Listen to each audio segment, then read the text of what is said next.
Office सुटल्यानंतर घरी येत असताना डोंबिवलीच्या ब्रिजवरती मला एक पत्रिका पडलेली दिसली. अर्थात त्या पत्रिकेवरती गणपती बाप्पांचा फोटो होता. त्याच्या अगदी बाजूलाच एक घाणेरडी चप्पलही देखील पडली होती. हजारो लोक त्या रस्त्याने ये जा करत होते. अनेकांची नजर त्या पत्रिकेवर पडली असेल, पण कोणाचेही विशेष लक्ष गेले नाही.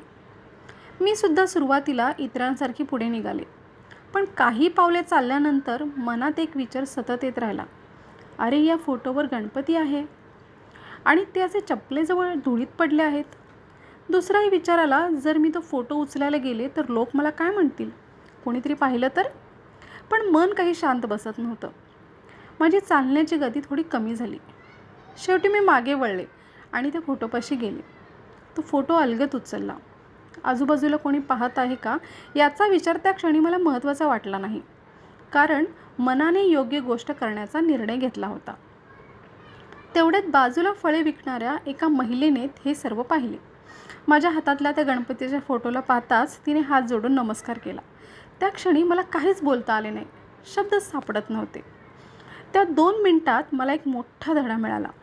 या प्रसंगातून मिळालेला माझा धडा असा की आपण अनेकदा योग्य गोष्ट करायची असते, पण लोक काय म्हणतील या विचारामुळे मागे हटतो.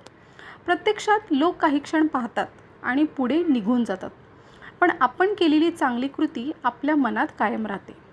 देव फक्त मंदिरात नसतो. देव म्हणजे श्रद्धा, संवेदनशीलता आणि योग्य वेळी योग्य कृती करण्याची प्रेरणा.